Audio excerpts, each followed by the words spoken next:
And now Chapter 5, Viduras talks with Maitreya.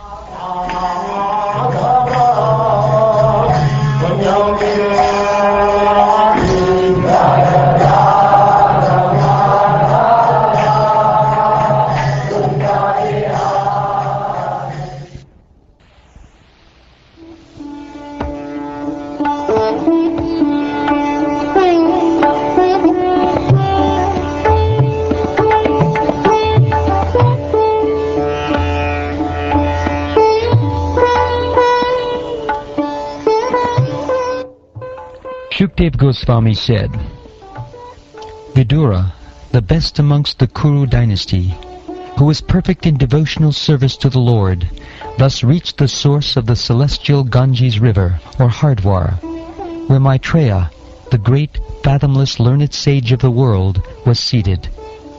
Vidura, who was perfect in gentleness and satisfied in transcendence, inquired from him. Vidura said, O great sage, everyone in this world engages in fruitive activities to attain happiness, but one finds neither satiation nor the mitigation of distress. On the contrary, one is only aggravated by such activities. Please therefore give us directions on how one should live for real happiness. O my Lord, great philanthropic souls travel on the earth on behalf of the Supreme Personality of Godhead, to show compassion to the fallen souls who are averse to the sense of subordination to the Lord.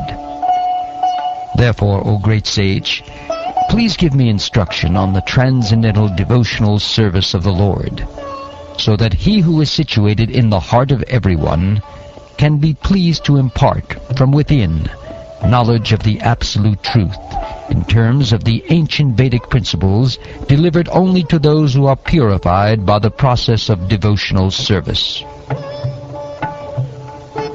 O great sage, kindly narrate how the Supreme Personality of Godhead, who is the independent, desireless Lord of the three worlds and the controller of all energies, accepts incarnations and creates the cosmic manifestation with perfectly arranged regulative principles for its maintenance. He lies down on his own heart, spread in the form of the sky, and thus placing the whole creation in that space, he expands himself into many living entities, which are manifested as different species of life.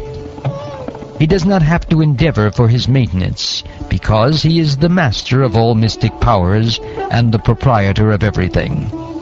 Thus he is distinct from the living entities. You may narrate also about the auspicious characteristics of the Lord in his different incarnations for the welfare of the twice-born, the cows, and the demigods. Our minds are never satisfied completely, although we continuously hear of his transcendental activities. The Supreme King of all kings has created different planets and places of habitation, where living entities are situated in terms of the modes of nature and work, and he has created their different kings and rulers. O chief amongst the Brahmins, please also describe how Narayan, the creator of the universe and the self-sufficient Lord, has differently created the natures, activities, forms, features, and names of the different living creatures. O my Lord, I have repeatedly heard about these higher and lower statuses of human society from the mouth of Vyasadeva, and I am quite satiated with all these lesser subject matters and their happiness. They have not satisfied me with the nectar of topics about Krishna. Who in human society can be satisfied without hearing sufficient talk of the Lord, whose lotus feet are the sum total of all places of pilgrimage, and who is worshipped by great sages and devotees? Such topics can cut off one's bondage to family affection simply by entering the holes of one's ears. Your friend, the great sage Krishna Dvaipayana Vyas, has already described the transcendental qualities of the Lord in his great work, the Mahabharata. But the whole idea is to draw the attention of the mass of people to Krishna Katha or Bhagavad Gita through their strong affinity for hearing mundane topics.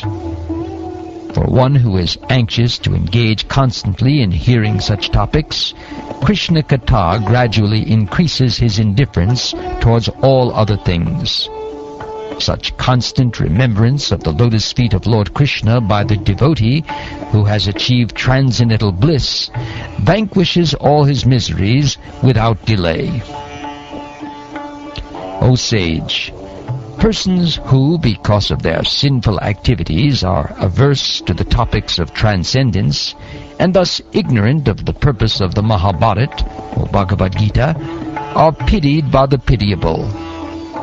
I also pity them because I see how their duration of life is spoiled by eternal time, while they involve themselves in presentations of philosophical speculation, theoretical ultimate goals of life, and different modes of ritual. O Maitreya, O friend of the distressed, the glories of the Supreme Lord can alone do good for people all over the world. Therefore, just as bees collect honey from flowers, kindly describe the essence of all topics, the topics of the Lord. Kindly chant all those superhuman transcendental activities of the Supreme Controller, the Personality of Godhead, who accepted incarnations fully equipped with all potency for the full manifestation and maintenance of the cosmic creation.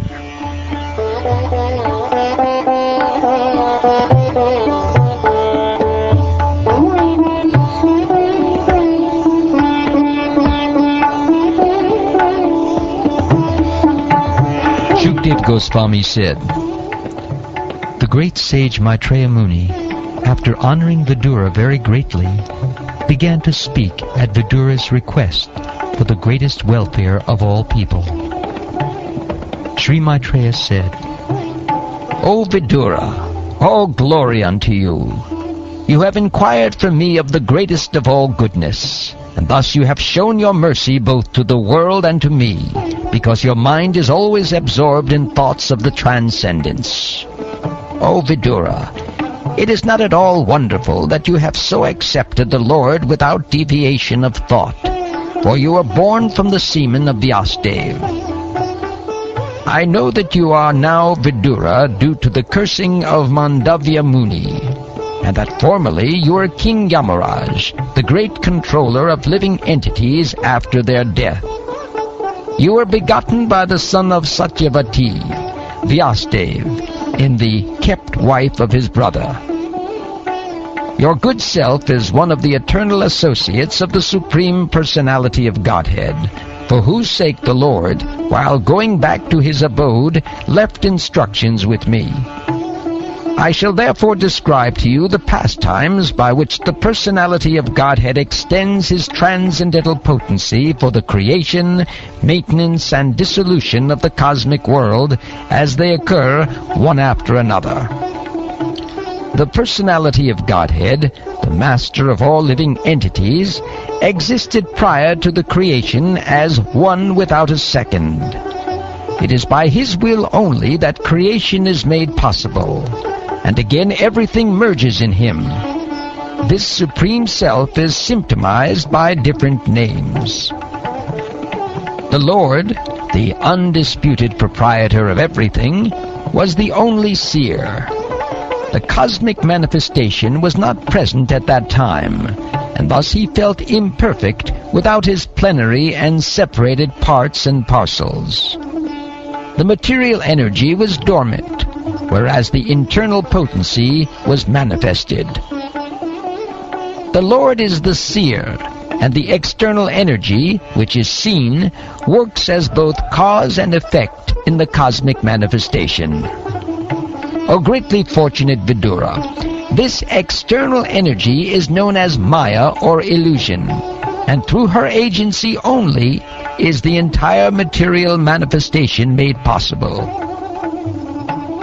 The Supreme Living Being, in his feature as the Transcendental Purusha Incarnation, who is the Lord's plenary expansion, impregnates the material nature of three modes, and thus by the influence of eternal time, the living entities appear.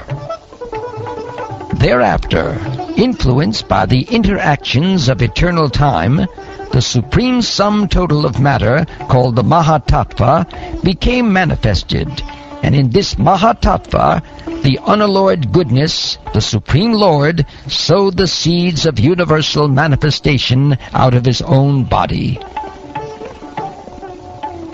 Thereafter, the Mahatattva differentiated itself into many different forms as the reservoir of the would-be entities. The Mahatattva is chiefly in the mode of ignorance, and it generates the false ego. It is a plenary expansion of the personality of Godhead, with full consciousness of creative principles and time for fructification. Mahatattva, or the great causal truth, transforms into false ego, which is manifested in three phases: cause, effect, and the doer. All such activities are on the mental plane and are based on the material elements, gross senses, and mental speculation. The false ego is represented in three different modes: goodness, passion, and ignorance. The false ego is transformed into mind by interaction with the mode of goodness. All the demigods who control the phenomenal world are also products of the same principle, namely the interaction of false ego and the mode of goodness. The senses are certainly products of the mode of passion in false ego, and therefore philosophical speculative knowledge and fruitive activities are predominantly products of the mode of passion. The sky is a product of sound, and sound is the transformation of egoistic passion. In other words, the sky is the symbolic representation of the Supreme Soul.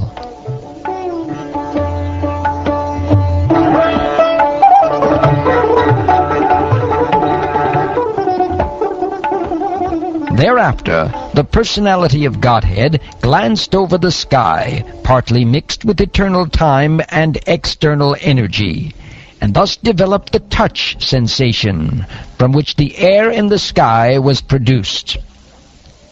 Thereafter, the extremely powerful air, interacting with the sky, generated the form of sense perception, and the perception of form transformed into electricity, the light to see the world.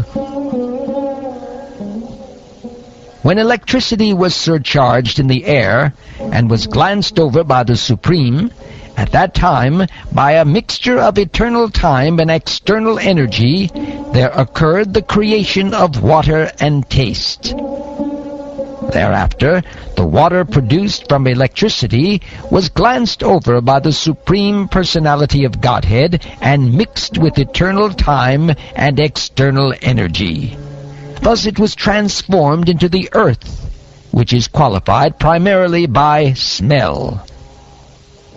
O gentle one, of all the physical elements, beginning from the sky down to the earth, all the inferior and superior qualities are due only to the final touch of the glance of the Supreme Personality of Godhead. The controlling deities of all the above-mentioned physical elements are empowered expansions of Lord Vishnu. They are embodied by eternal time under the external energy, and they are his parts and parcels. Because they were entrusted with different functions of universal duties and were unable to perform them, they offered fascinating prayers to the Lord as follows. The demigods said,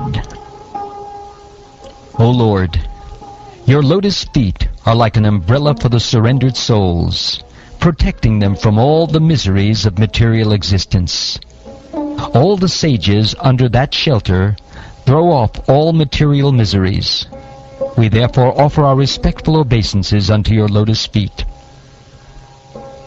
O Father, O Lord, O Personality of Godhead, the living entities in the material world can never have any happiness because they are overwhelmed by the three kinds of miseries. Therefore they take shelter of the shade of your lotus feet, which are full of knowledge, and we also thus take shelter of them. The lotus feet of the Lord are by themselves the shelter of all places of pilgrimage.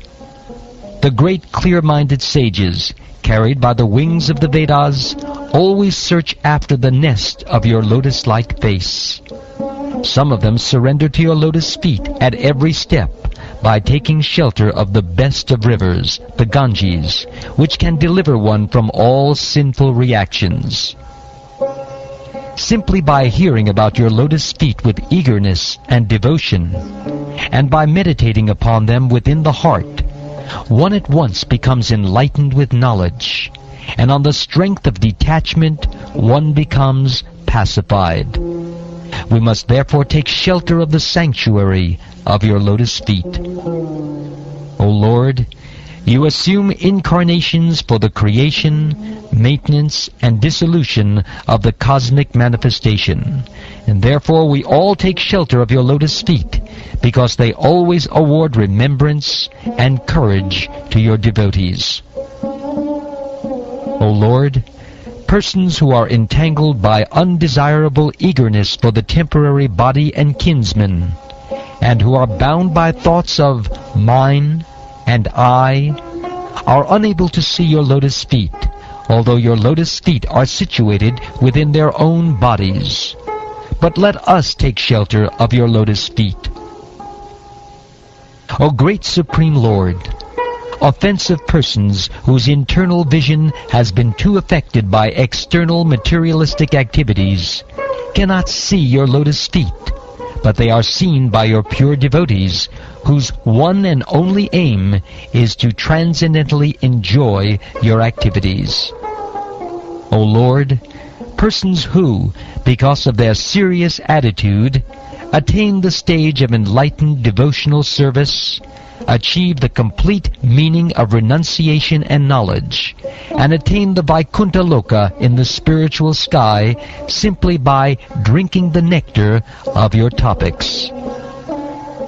Others, who are pacified by means of transcendental self-realization, and have conquered over the modes of nature by dint of strong power and knowledge, also enter into you. But for them there is much pain, whereas the devotee simply discharges devotional service and thus feels no such pain. O original person, we are therefore but yours only. Although we are your creatures, we are born one after another, under the influence of the three modes of nature, and for this reason we are separated in action. Therefore, after the creation, we could not act concertedly for your transcendental pleasure. O unborn one, please enlighten us regarding the ways and means by which we can offer you all enjoyable grains and commodities, so that both we and all other living entities in this world can maintain ourselves without disturbance, and can easily accumulate the necessities of life, both for you and for ourselves. You are the original personal founder of all the demigods and the orders of different gradations, yet you are the oldest and are unchanged. O Lord, you have no source or superior. You have impregnated the external energy with the semen of the total living entities, yet you are unborn. O Supreme Self, please give us, who are created in the beginning from the Mahatattva, the total cosmic energy, your kind directions on how we shall act. Kindly award us your perfect knowledge and potency, so that we can render you service in the different departments of subsequent creation.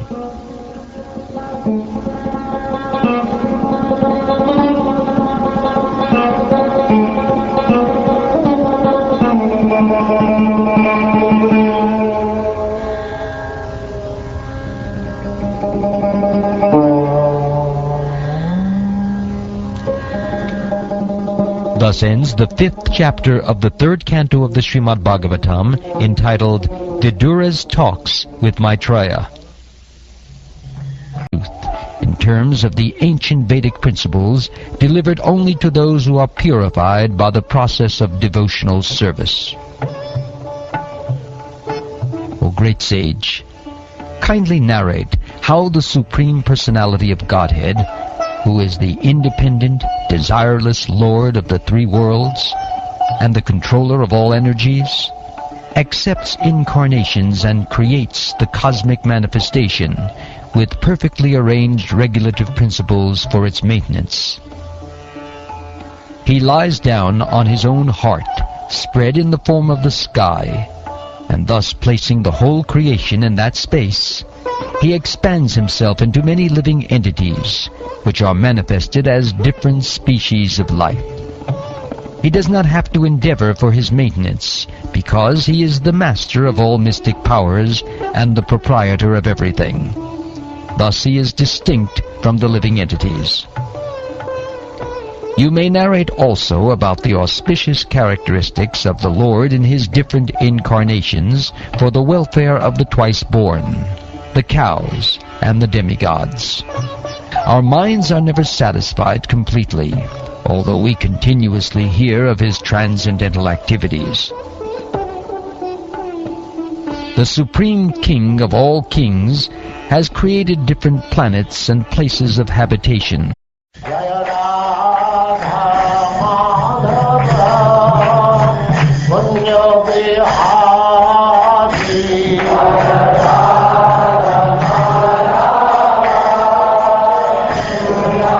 And now Chapter 5, Vidura's Talks with Maitreya.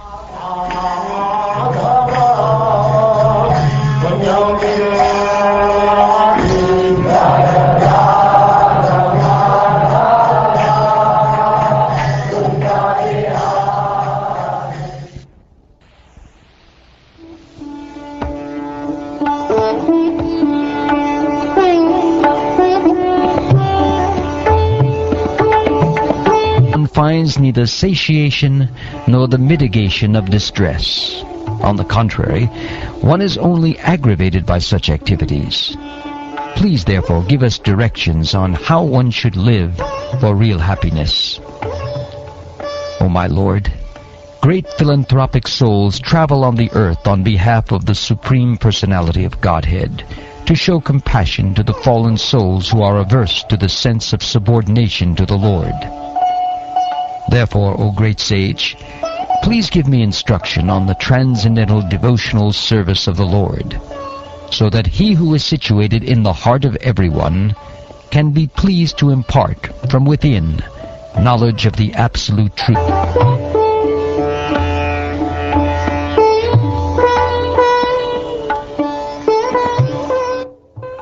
Shukdev Goswami said, Vidura, the best amongst the Kuru dynasty, who was perfect in devotional service to the Lord, thus reached the source of the celestial Ganges river, or Hardwar, where Maitreya, the great, fathomless, learned sage of the world, was seated.